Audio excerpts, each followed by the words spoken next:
Llevo en mi ser el color de un país que cuando grita en mi piel me hace estremecer, me incita a crecer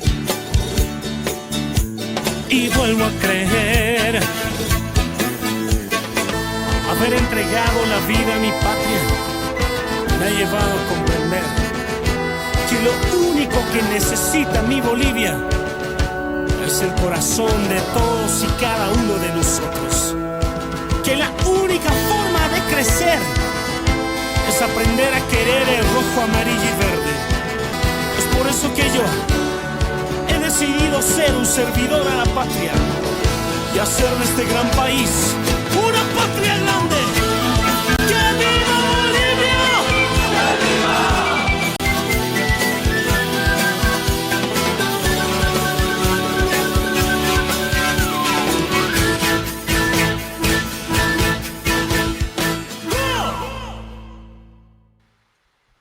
Bueno, queridos amigos, continuando con el programa de Bolivia Unida, tenemos pues la gran presencia de un gran invitado. Es un analista económico, un gran representante de lo que es Bolivia a través de sus análisis que lo realiza a través de las plataformas y sus redes sociales. Querido doctor Gonzalo Chávez, muchas gracias por regalarnos unos minutos a Bolivia Unida, el programa que está destinado para mostrar el análisis coyuntural que tiene Bolivia en Bolivia y también fuera de nuestras fronteras. Gracias, doctor, y bienvenido al programa. Muchas gracias, Luis. Un gran saludo a toda tu audiencia, un gran saludo a todos los bolivianos que viven en Europa, un gran saludo a los que están en Bolivia. Pues un placer estar aquí en el programa. Bueno, doctor, mire, hay varios puntos donde la economía es muy preocupante y dentro de estos puntos lo más preocupante que viene es para el 2025. Uno es el presupuesto para el siguiente año que refleja montos elevados de 4.500 millones de dólares donde para realizar la inversión, para el pago de lo que significa a todo el personal que vive en función del Estado, con lujosos y grandes haberes, pero también tenemos en espera lo que significa la autorización y dar de alta lo que son los créditos que se ha propuesto por el presidente Arce y que está estancado seguramente, según ellos, en la Cámara Legislativa.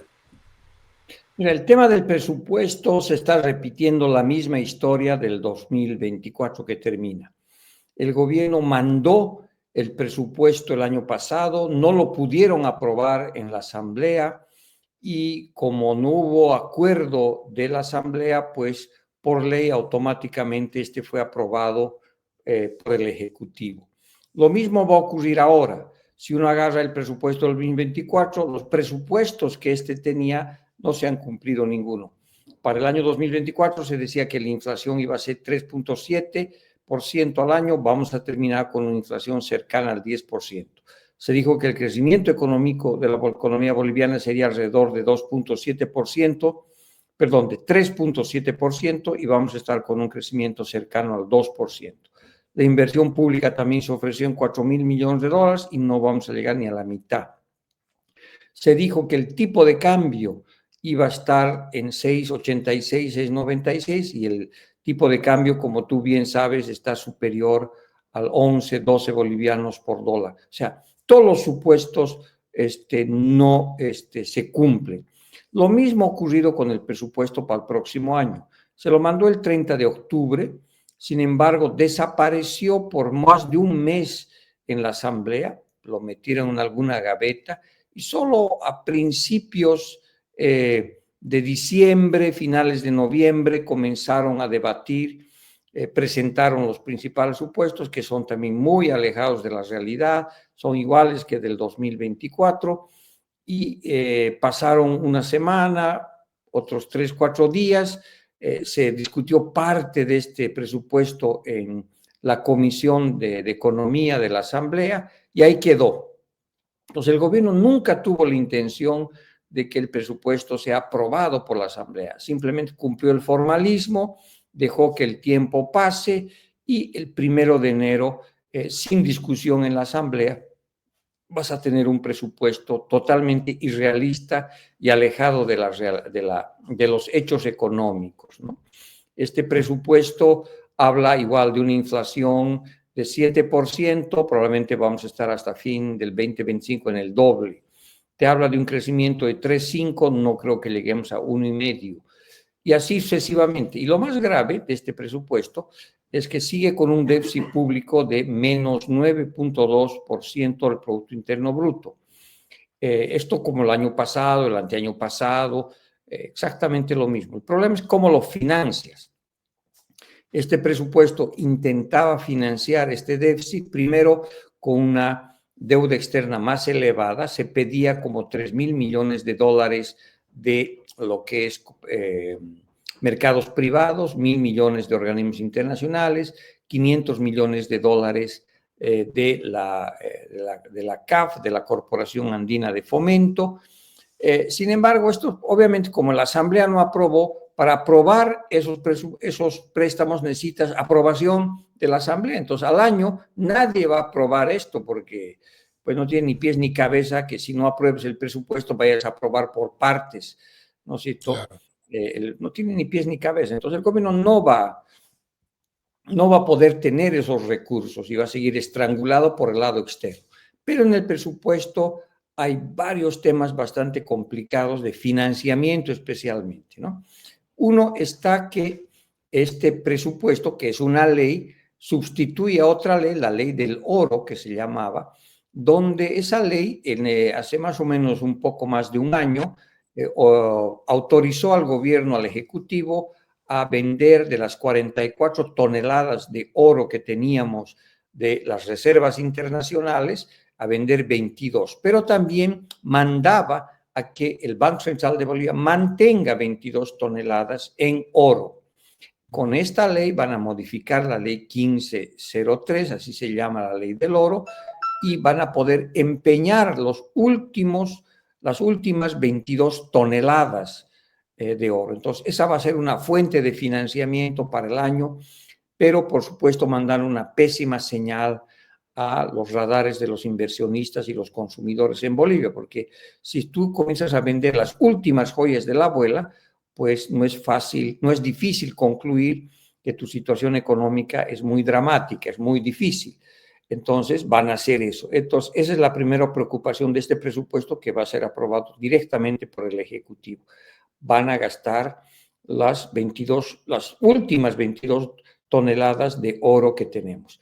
La segunda fuente de financiamiento va a ser crédito interno, porque eso sí pueden hacerlo. Crédito externo necesitan aprobación de la Asamblea, que no se les va a dar, pero para el crédito interno van a seguir presionando a la gestora pública, a los recursos que son como 26,000 millones de dólares que hay, que los bolivianos tenemos en lo que eran las AFPs, y seguramente van a seguir presionando para que aumente la deuda interna.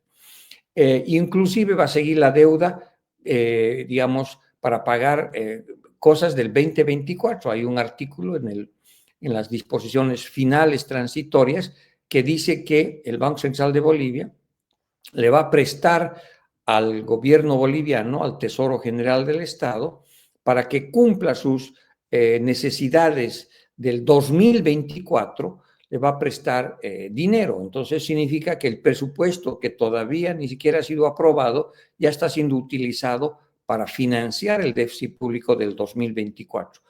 ¿Cuáles son las obligaciones de corto plazo que el gobierno necesita? En gran medida deben ser los aguinaldos.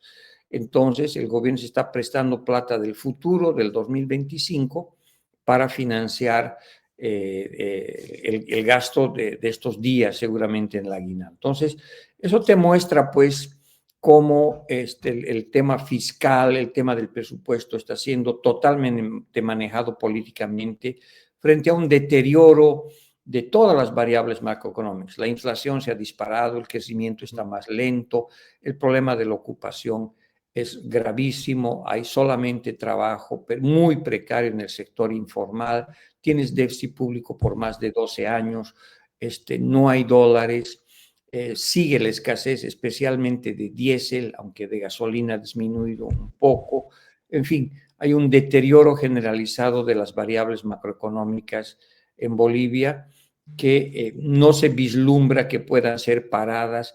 El gobierno sigue negando la crisis, sus políticas económicas son parches que intentan resolver parcialmente una cosa aquí, pero de repente le salta otra cosa por allá. Entonces el gobierno ha entrado pues en una etapa de decadencia en el manejo económico que creo que no se va a revertir el próximo año, ¿no? Doctor, mire, sin duda alguna. Mire, tengo una gran preocupación, que es el ámbito de la minería, particularmente los extractores de oro y también los mismos cocaleros, pero particularmente los auríferos, donde ellos realizan o recaudan casi 4.000 millones de dólares, casi 5.000 anualmente de acuerdo a la venta que realizan en la exportación, donde solamente dejan en las arcas para el IVA y para lo que son los impuestos solamente 144 millones, haciendo o basándose en unas leyes de lo que ha sido el 2018, tomando en cuenta el porcentaje, donde es el 7% para unas empresas grandes, el 5% para otras pequeñas y las más mínimas, el 2.5% que tienen que ellos pagar a impuestos, pero esto está enfocado para, o han aprovechado estas empresas como Mapiri, de Rurrenabaque, y donde tenemos grandes dragas y se realiza grandes excavaciones de oro.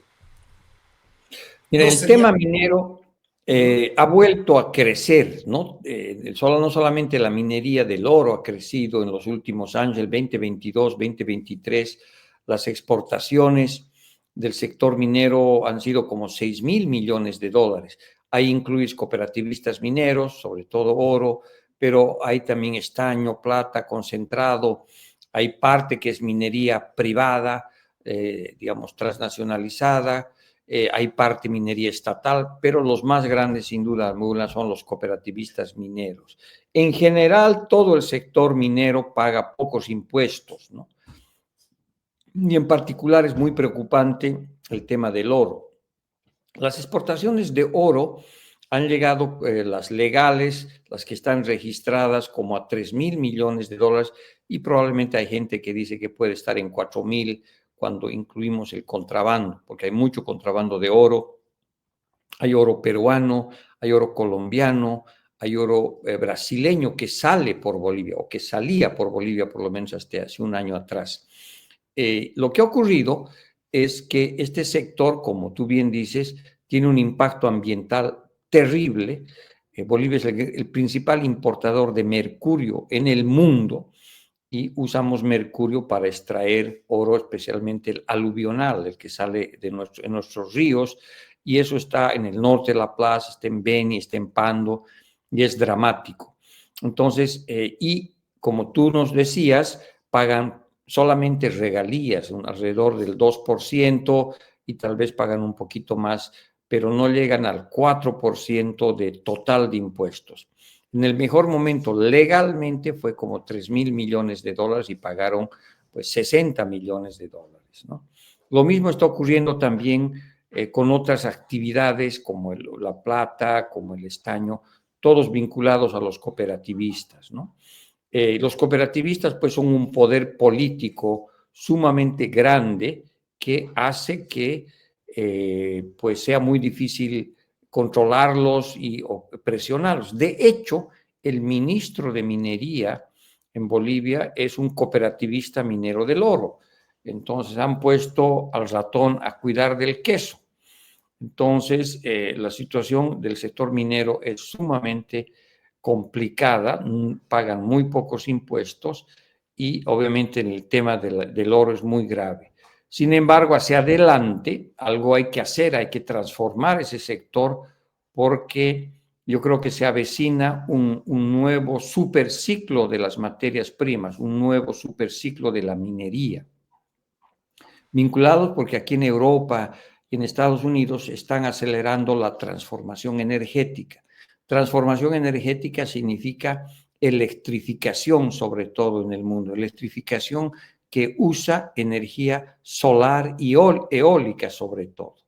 Entonces, el mundo va a demandar mucha plata para los paneles solares, el mundo va a demandar mucho cobre, mucho estaño para todas las hélices, o sea, para todos los elementos que están en la energía eólica. Entonces, Bolivia nuevamente va a tener una oportunidad en el sector minero, yo creo que de aquí unos 2 años más o menos.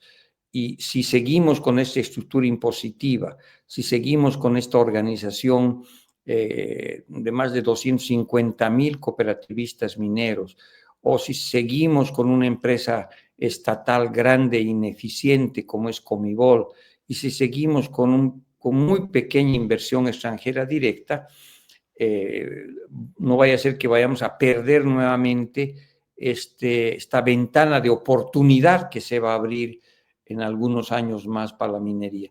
Y como no ha habido exploración y no ha habido inversión en el sector minero, pues estamos atrasadísimos, ¿no? Como estamos atrasados con el litio, como estamos atrasados con otros sectores, ¿no? De hecho, hay una minería, por ejemplo, en plata, de más de 700 millones de dólares de posible inversión de capitales externos que están mirando justamente este mercado que se va a crear para el tema de la electricidad.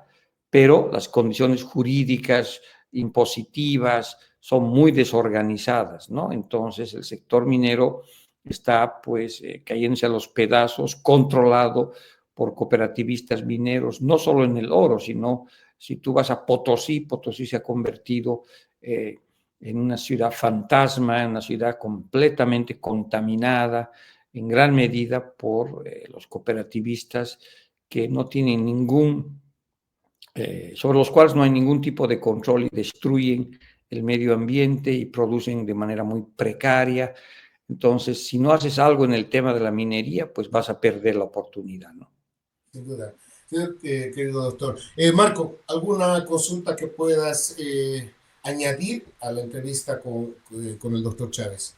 Marco, adelante. Buenos días, doctor. Es cierto, uno de los sectores, digamos, que se beneficia bastante de las leyes, de la cuestión de regalías e impuestos, y además del diésel subvencionado, es la minería. El otro sector, sin duda, es la agroindustria, ¿no es cierto? Que también recauda bastante dinero, tengo entendido que alrededor de 1.500 millones de dólares, pero que deja a las arcas del Estado no más de 100 millones de dólares, ¿no? Estos dos sectores gozan del diésel subvencionado, y el diésel subvencionado en su totalidad, casi un 40-50%, va a parar precisamente a estos sectores, ¿no? Entonces, ¿debería el gobierno, este gobierno o el siguiente, revisar la política impositiva de estos dos sectores? Como primera pregunta. Y una segunda consulta, profesor o doctor.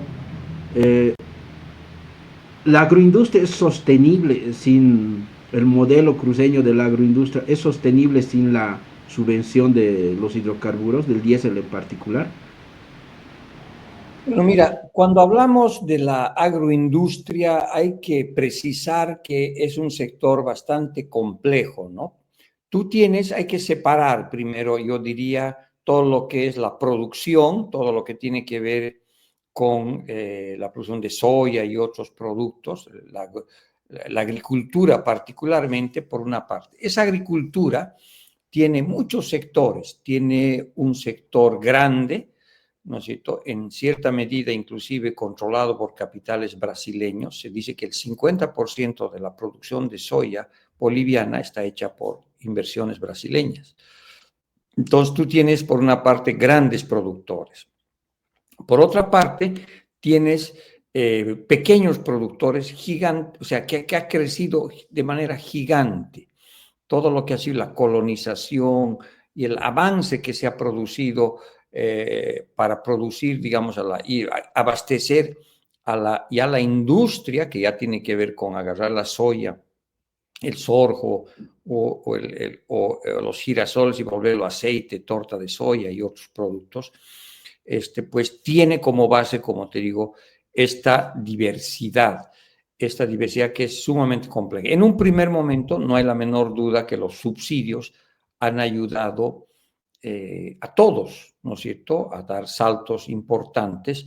Y el gran problema de la agricultura soyera es que es extensiva en tierras, ¿no es cierto? Porque como en Santa Cruz y todas esas regiones tú tienes tierras que no son muy profundas en su calidad, 1 metro, 2 metros. Cuando tú produces soya, por ejemplo, eso hace que se destruya completamente esa primera parte, esa capa, debajo y es arena, y tú necesitas avanzar sobre otras tierras. Por eso es una agricultura extensiva. Y avanzan de dos maneras. Sobre todo se avanza con los pequeños productores, ¿no? Entonces ahí el gobierno comienza a ceder más tierra.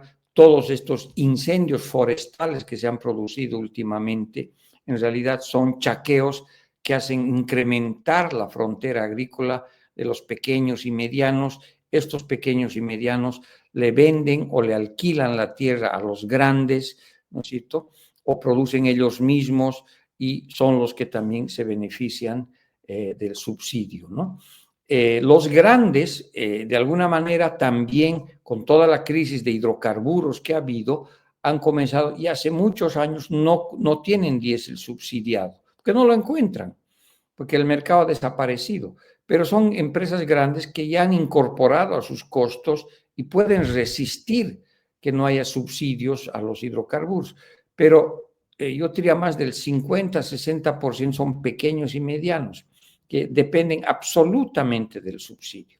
Además, los grandes ya han entrado en un proceso de transformación tecnológica, ¿no?, lo que se llama la soya transgénica, que se usa mucho ya y que han estado presionando para que el gobierno les permita ampliar el tema de la soya transgénica.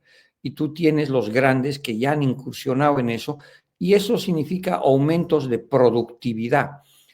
Y ellos han ido creciendo muchísimo, ¿no es cierto?, hacia arriba, es decir, son más productivos con la tierra que usan por los agroquímicos y por toda la tecnología que utilizan. En cambio, los pequeños y medianos, que son muchos y muy grandes también, no han estado aumentando su productividad y la transferencia tecnológica es más lenta. Entonces, a la hora de colocar más impuestos o sacar impuestos al diésel, tú tienes que entender esa diversidad. Yo creo que los grandes ya están preparados para vivir sin un diésel subsidiado, pero dudo muchísimo que los pequeños y medianos productores, que son más de la mitad de la producción de la agricultura de Santa Cruz, puedan estar. Entonces tienes que hacer una transición y también tienes que darles tecnología, porque si no va a seguir la expansión territorial muy grande. Entonces, salir con los subsidios del diésel para el sector agroindustrial es una tarea que se debe comenzar poco a poco, ¿no? Hay varias metodologías que ya están en el debate, como la subasta de diésel, como es que el diésel importen ellos directamente el diésel. ¿Quiénes pueden importar el diésel? Lo importan caro son los grandes. Los pequeños no pueden hacerlo y son muchos y ahí hay un cuello de botella, ¿no es cierto? Entonces, salir de los subsidios del diésel es sumamente complejo porque es muy heterogéneo, son muchos tipos de grupos que están en la agroindustria. Esta idea de que en Santa Cruz la agroindustria son 4 terratenientes gigantescos, digamos, es parcialmente correcta, ¿no? Tú tienes una parte de eso, pero tienes enormes cantidades. Y ahí pues está lo que dice Teresa aquí, que manda su mensaje, que los interculturales, el gobierno ha ido ampliando la frontera agrícola y también es una disputa de la tierra y les permite. ¿Qué hacen los interculturales? Chaquean y alquilan su tierra a los grandes o producen soya en condiciones muy precarias y cada vez necesitan más terreno para producir. Obviamente esos también se benefician del subsidio, ¿no? Entonces, desmontar ese esquema es bien complejo y yo creo que de alguna manera entender que es muy heterogéneo el tema. No nos olvidemos que el subsidio al diésel también va a los cooperativistas mineros, va a los grandes constructores, ¿no? Y también va al transporte. Desarmar esos subsidios, que hay que hacerlo, pero hay que entender que detrás de eso hay una economía política, hay actores que vas a tener resistencia enorme el rato que quieras sacar los subsidios y tienes que encontrar mecanismos para ir, digamos, de manera organizada, porque sacarlos así de la noche a la mañana, pues vas a tener serios problemas, ¿no? ¿Algo más, Marco? Porque yo tengo otra pregunta para el doctor Chávez. Y bueno, algo que no han dicho los que están postulando, digamos, a la presidencia, o los que se están empezando a perfilar, es lo que le decía al principio, es cuál va a ser su política referente a la minería y a la agroindustria, ¿no? En la cuestión del tema impositivo, ¿no? Y de las regalías. O sea, sin duda hay que revisar, y es algo que, digamos, el gobierno de Evo Morales no lo ha hecho, ¿sí? En todo el tiempo de bonanza, porque son impuestos y regalías pensadas para una etapa en que la minería y la agroindustria no habían arrancado realmente, ¿no es cierto? Entonces, ¿usted cree que los nuevos candidatos se pronuncien para qué políticas van a tomar con estos dos sectores principalmente? ¿O es un tema demasiado complejo, demasiado espinoso, digamos, que puede tocar a sectores que van a ser determinantes también en las siguientes elecciones, ¿no? Mira, yo creo que hay que tocar el tema, ¿no es cierto? Definitivamente, y como te digo, hay como dos líneas ahorita de pensamiento, ¿no? Hay gente que te dice hay que bajar todos los impuestos y no cobrar los impuestos a estos, es la línea más libertaria que ha aparecido ahora en Bolivia, a la Milei, que dice, no, nadie paga impuestos en Bolivia, hay que bajar y para eso hay que reducir el Estado de manera significativa y bueno, y no, con menos impuestos, y eso va a hacer que si reduces los impuestos a 2 o 3 impuestos, eso va a hacer crecer la economía y esos 2 o 3 impuestos van a ser suficientes para, ¿no? Hay otra línea que digamos del debate que dice, no, mira, lo que hay que, digamos, una línea intermedia, es decir, sí hay que bajar impuestos, pero a los que siempre han pagado impuestos, al IVA, a transacciones que han pagado toda la vida. Pero se han creado nuevos ricos con este nuevo modelo económico que deben generar unos 25.000 millones de dólares al año en el auge, ¿no? Ahí están los cocaleros que no pagan un centavo de impuestos, ¿no ve? Ahí están los grandes gremiales, comerciantes que están importando en su mejor momento 10.000, 11.000 millones de dólares. Ahí está, por supuesto, los cooperativistas mineros, que entre mineros privados y estatal mueven otros 6.000 millones de dólares. Y ahí, por supuesto, también está el tema de la agroindustria, ¿no? Entonces, ¿cómo vas a desmontar eso? Es el desafío de política pública, ¿no? ¿Cómo hacerlo? No puedes negar, ¿no es cierto?, que tú tienes una cantidad enorme de transportistas pequeños y medianos, por ejemplo, y no las grandes empresas, ¿no? No puedes negar que hay comerciantes de todos los tamaños y colores, ¿no? No puedes negar que igual los cocaleros son una cosa los del Chapare y otra cosa los de los Yungas, e inclusive dentro del Chapare hay microempresarios de la coca. Entonces, hay que desmontar. Yo creo que el tema es que ahí te está esperando los 25.000 millones de dólares, que si tú haces un buen desmontaje de subsidios y pones impuestos por primera vez, pues, y si pones impuestos bajos, no estamos hablando de cosas gigantes, porque va a ser muy difícil sustituir la fuente de ingresos del Estado. No te olvides que Bolivia en algún momento exportaba 6.600 millones de dólares de gas y se quedaba por lo menos con unos 3.500, 3.600 millones directamente de los hidrocarburos, ¿no? O sea, a través de regalías, a través de el impuesto directo a los hidrocarburos, etcétera. Entonces, eso ya no va a haber, ¿no? Entonces, ¿qué hacemos? ¿Cómo, digamos, generamos más competencia en el sector privado e impulsamos al formal y cómo les cobramos por primera vez en la historia económica a los informales, a los cooperativistas, bueno, digamos, toda la informalidad que está ahí, que gana mucho dinero y se beneficia de las carreteras, se beneficia, digamos, de muchas políticas públicas, pero simplemente no paga impuestos. Entonces, ahí yo creo que algo que todavía no está en el debate nacional, pero hay que encararlo. Hay que racionalizar los subsidios, hay que cortar a muchos sectores, ¿no? Y al mismo tiempo hay que hacer una reforma tributaria. El país necesita una reforma tributaria. Y ahí pues va a depender mucho de la economía política, es decir, de cómo vas equilibrando los pesos que cada uno de los sectores tiene, ¿no? El rato que el gobierno intentó subir de 2% a 4,5% los impuestos a los cooperativistas mineros, por ejemplo, hace unos 3, 4 años atrás, casi incendian La Paz, ¿no ve? Y el gobierno no tuvo la capacidad de controlarlos, y digo más, si lo metieron al gobierno, ¿no? Entonces, esa es una tarea pendiente, porque la gran pregunta es, a pesar de que deberías tener un Estado mucho más chico del que tienes, a pesar que tienes que cerrar muchas empresas estatales, cortar mucho gasto público, ineficiente, propaganda, a pesar que tienes que sacar mucha gente del Estado, a pesar de que tienes que, digamos, racionalizar los subsidios, no vas a tener los ingresos suficientes.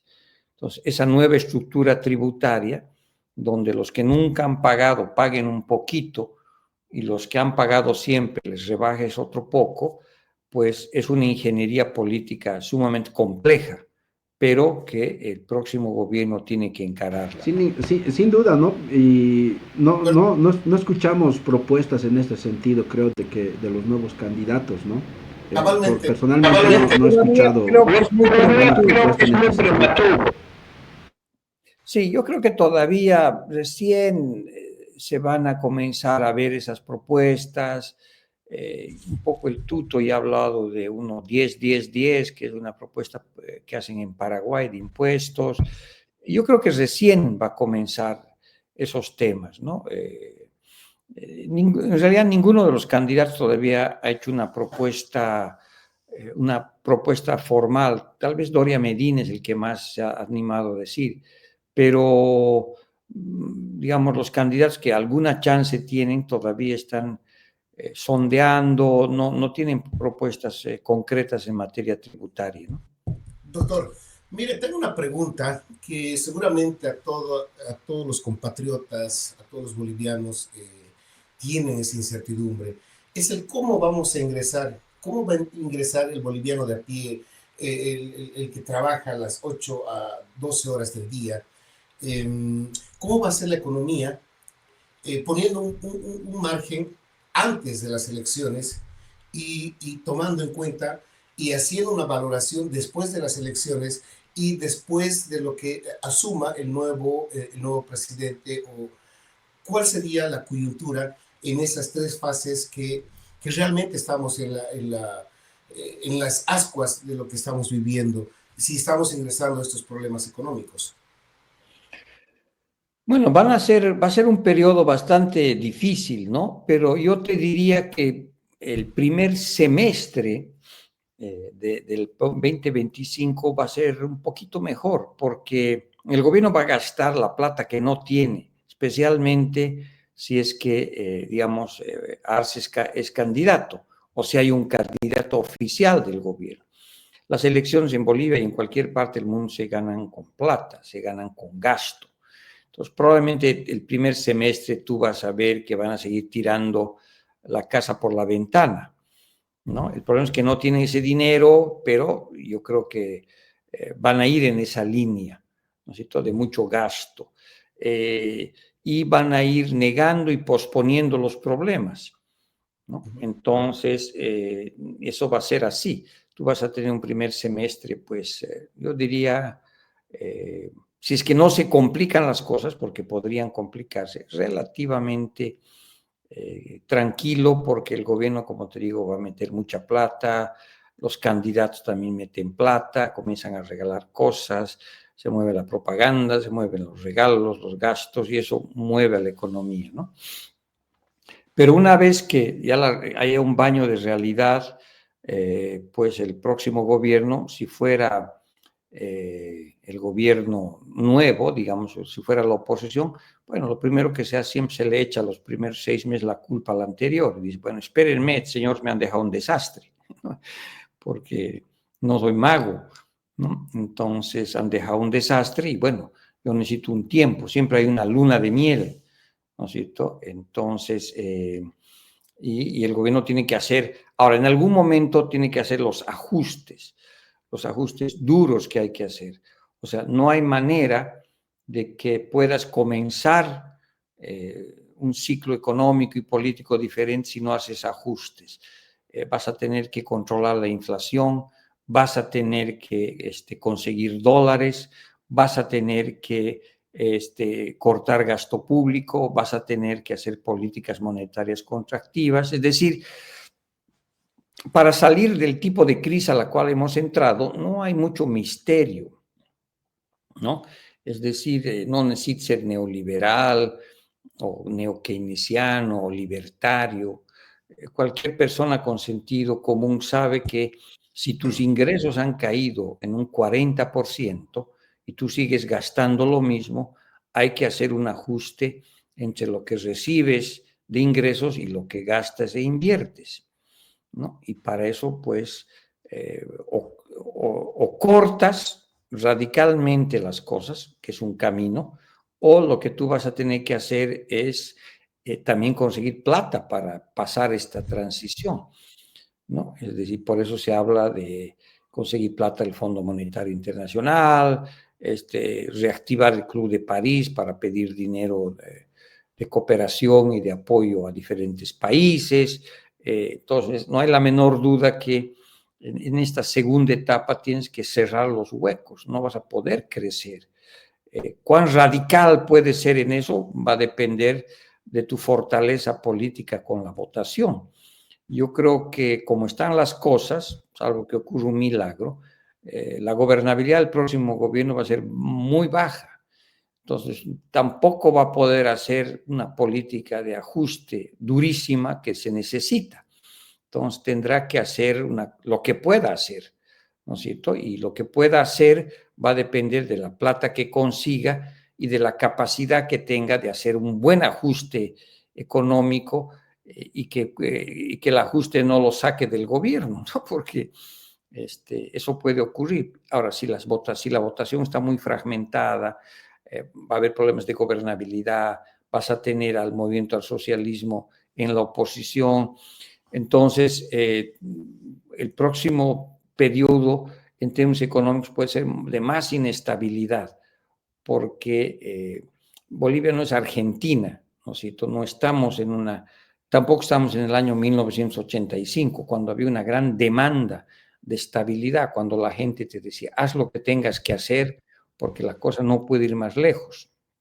Igual que en la Argentina, digamos, cuando entra Milei.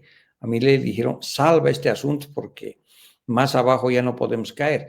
No es el caso de la economía boliviana, tiene serios problemas, es una enfermedad muy compleja, se llama estanflación, recesión con inflación, pero no es la hiperinflación del 85 ni la altísima inflación y desaceleración económica argentina.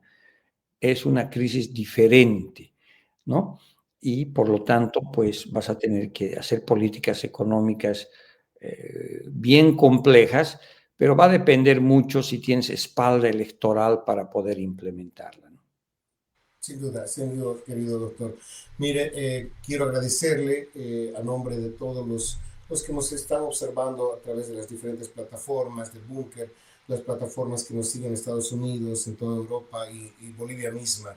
Gracias por regalarnos esos minutos, gracias por darnos este análisis y esta perspectiva que tiene usted económicamente de nuestra patria Bolivia.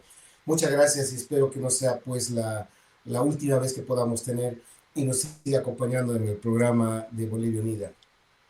Muchas gracias, Luis, y un saludo muy cordial a todos los bolivianos y bolivianas que están en Europa, que están en el mundo. Un placer enorme, siempre se los recuerda con mucho cariño, ¿no es cierto? Y se aprecia mucho que tengan estos espacios donde se debate, se analiza, porque lo que Bolivia necesita a futuro, pues son propuestas, ideas, y estas salen del debate, la discusión.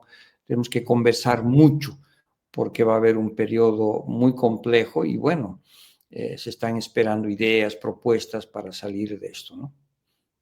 Gracias. Gracias, doctor. Que Dios lo bendiga. Hasta la próxima. Igualmente.